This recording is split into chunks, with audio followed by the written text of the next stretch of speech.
존 플라벨의 은혜의 방식 계속해서 살펴보겠습니다. 2장은 그리스도와의 연합을 다루고 있습니다. 사실 기독교 신앙에 있어서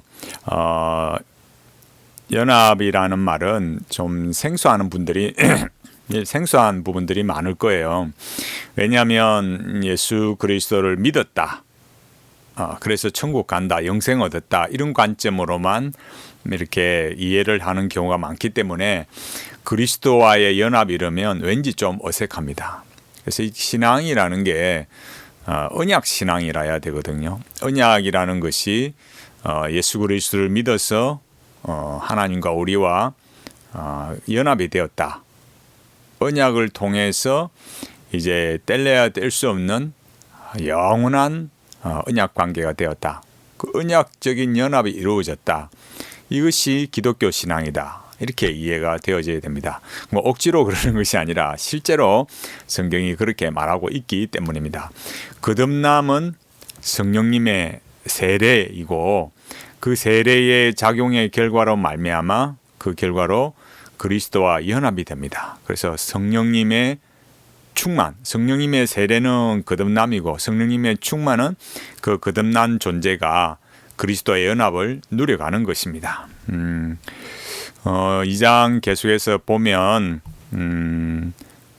여기 먼저 성구가 곧 내가 그들 안에 있고 아버지께서 내 안에 계시어 그들로 온전함을 이루어 하나가 되게 하려 함은 아멘.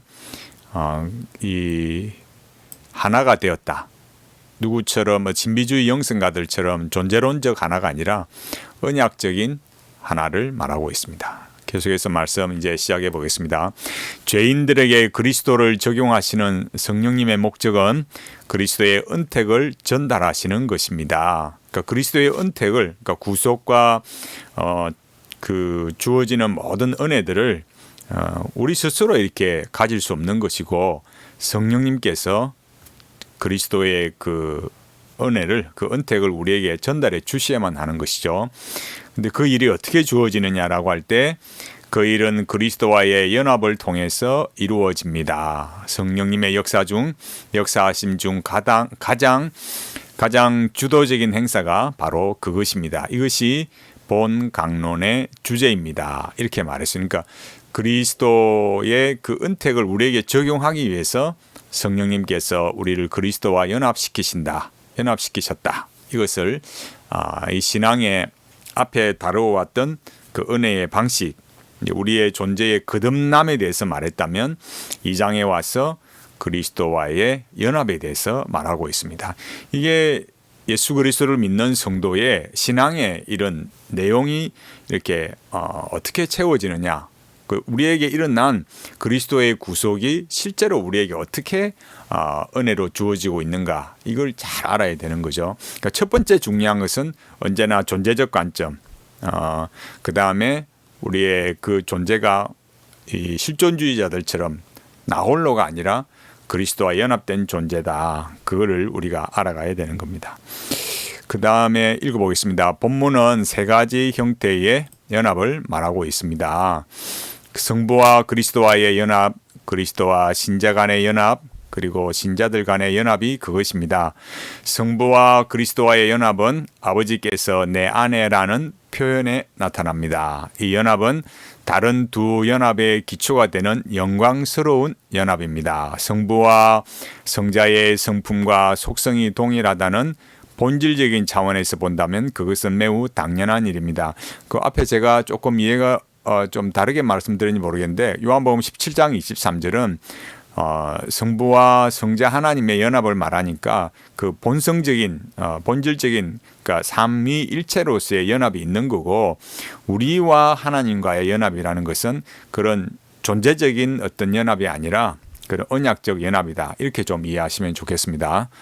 성부와 성자의 성품과 속성이 동일하다는 본질적인 차원에서 본다면 그것은 매우 당연한 일입니다. 성부의 인격은 그리스도를 통해 드러나고 계십니다. 그러니까 성부의 인격이라 할 때 성부의 그 신성하심, 또 그 신성하심이 어떻게 발휘되느냐, 이런 내용들을 말하고 있습니다. 성부께서는 신인이신 그리스도 안에 계시면서 신성의 충만을 전달하시고 공급하시는 것입니다. 그러니까 그리스도께서 분명히 하나님과 동일한 본성을 가지신 하나님이신데 또 참 하나님이시면서 참 인간의 모습으로 우리에게 오셔서 그리스도의 그 신성한 충만을 우리에게 주신다, 은혜를 주신다라는 거예요.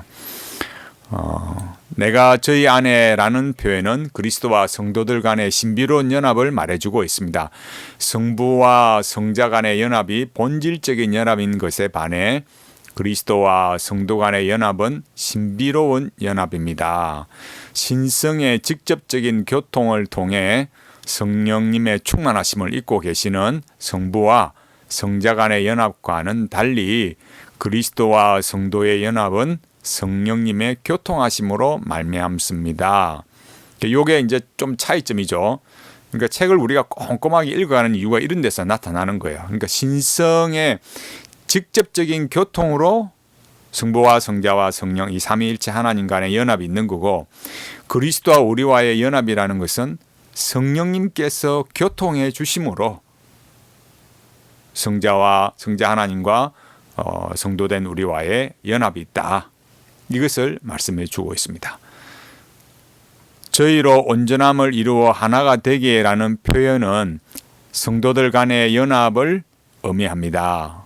성령님의 내주하심으로 그리스도와 연합을 이루어 머리 대신 주님의 영향 아래 살아가는 지체들인 성도들 간의 사랑스러운 연합을 가리키고 있는 것입니다. 그렇습니다. 그러니까 성자 하나님과 우리와의 연합, 그러니까 그리스도와의 연합, 그것이 그 머리 대신 주님의 그 영향 아래 이렇게 속에서 또 성도들 간에 또 사랑스러운 연합이 주어진다. 그런 것들이 이루어지는 것은 성령님의 내주하십니다. 그러니까 우리와 성령님과의 연합, 그 다음에 지체들 간의 그 사랑스러운 연합, 이런 것들이 성령님의 교제를 통해서, 성령님의 내주하심을 통해서 이루어진다. 이것을 말하고 있습니다. 우리가 본 강론을 통해 다루어 볼 것은 두 번째로 묘사된 연합, 즉 그리스도와 성도들 사이의 연합 문제입니다. 성경은 그리스도와 성도들 사이의 신비로운 연합의 성질을 은유적으로 표현하고 있습니다. 곧 여러 나무 조각들을 악교로 접착하여 하나가 되게 하는 일, 가지를 접붙임으로 한 나무가 되게 하는 일, 혼인의 언약을 통해 남편과 아내가 한 몸을 이루게 되는 일, 머리와 지체가 한 영혼에 의해서 생기를 갖게 되므로 하나의 몸이 되는 일들을 통해 그리스도와의 연합에 대해 이해를 돕고 있습니다. 그러니까 이런 성경에는 이런 몇 가지 연합에 관한 하나의 은유를 통해서 그리스도와 우리와 예수 그리스도와 우리와의 연합이 이루어져 있다. 그러니까 연합이라는 걸 우리가 생각할 때 우리 스스로 의미와 통일성을 만들어낼 수 없는 거죠. 그러니까 그리스도의 몸된 그리스도, 또 머리 대신 그리스도로부터 우리에게, 그러니까 머리라는 것은 우리의 주 되시는 걸 말하고, 몸이라는 것은 가지와 나무를 말할 때 이 가지 스스로가 열매를 맺고 생명력을 얻는 것이 아니라 그 몸 되어 있는 나무로부터 생명력이 주어지고 열매를 맺는 거죠.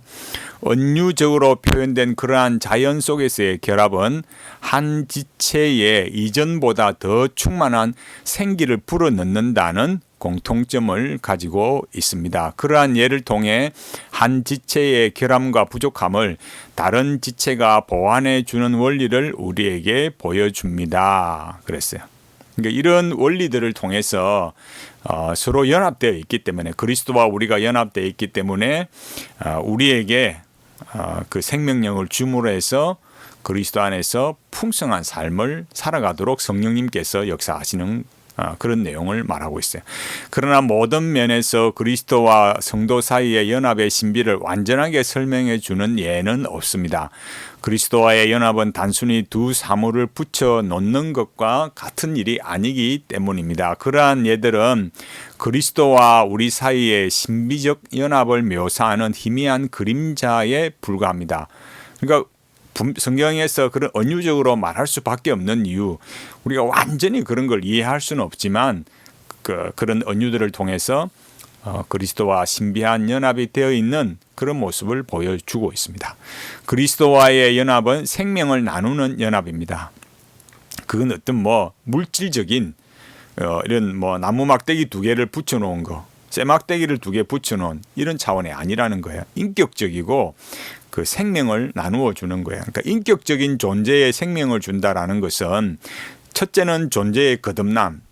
그러니까 우리 존재의 거듭남이 먼저 주어져야 되고 그 그리스도로부터 어미와 통일성이 성령님의 역사로 말미암아 말씀을 통해서 계속 주어져야만 합니다. 그것은 곧 영혼의 연합을 의미합니다. 이렇게 말했어요. 그러면서 고린도서 6장 17절 주와 합하는 자는 한 영이니라. 아멘. 성경구절을 증거구절로 들었습니다.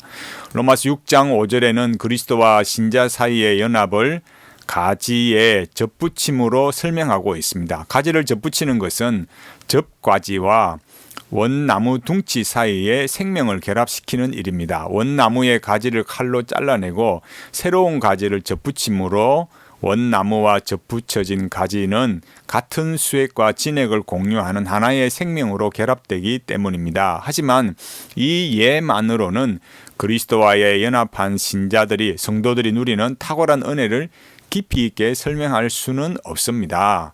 그러니까 가지를 이렇게 접붙임으로 해서 그 몸으로부터 그 나무 그 원줄기로부터 수액과 영양분을 이렇게 물과 영양분을 공급받아서 생명력으로 살아갈 수 있는 거죠. 그러니까 그걸 다 그리스도의 연합으로는 설명할 수는 없다. 그 말입니다. 혼인 서약을 통해 남편과 아내가 부부의 연합을 이루는 예 또한 부족함을 가지고 있습니다. 물론 부부의 연합은 부모를 떠난 남자와 여자가 지극한 친밀한 몸으로 한 몸을 이루는 연합입니다. 하지만 이 연합에는 한계가 있습니다. 죽음이 결국 그들의 연합을 깨뜨릴 것이기 때문입니다. 모든 친밀했던 관계나 교통은 중단됩니다.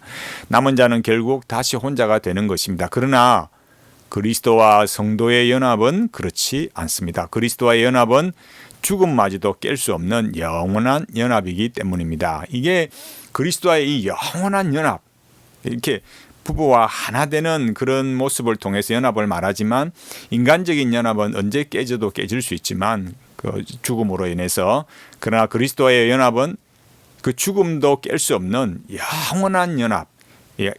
지금 뭘 말하겠습니까?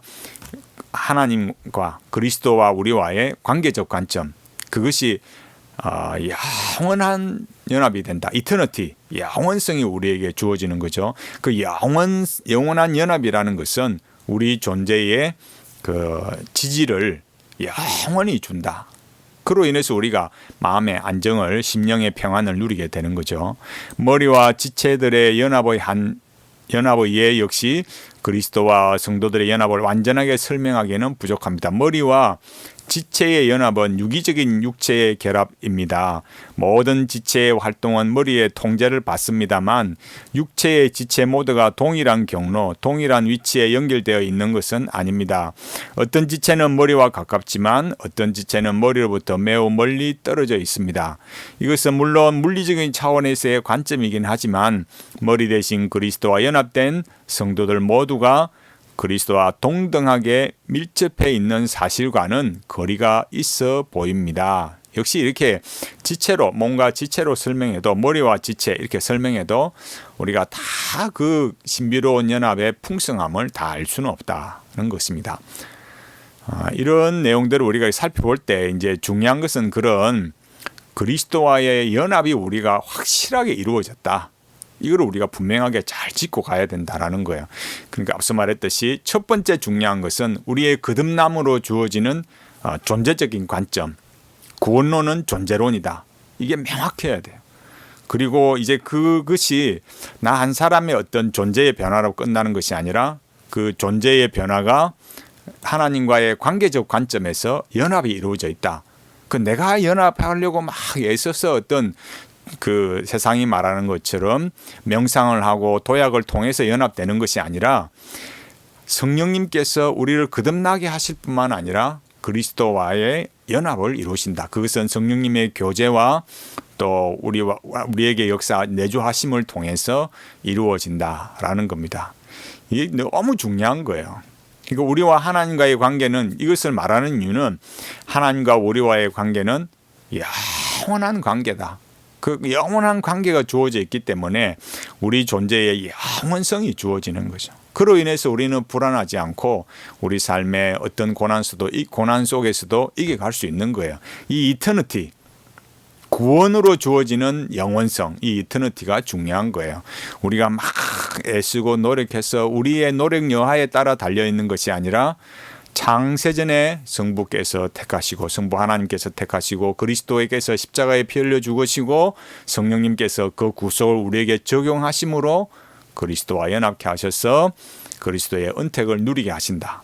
이게 기독교 신앙입니다. 하나씩 하나씩 우리가 말씀을 배워가면서 이 은혜의 방편을 통해서 더 은혜를 누려가기를 간절히 바라겠습니다.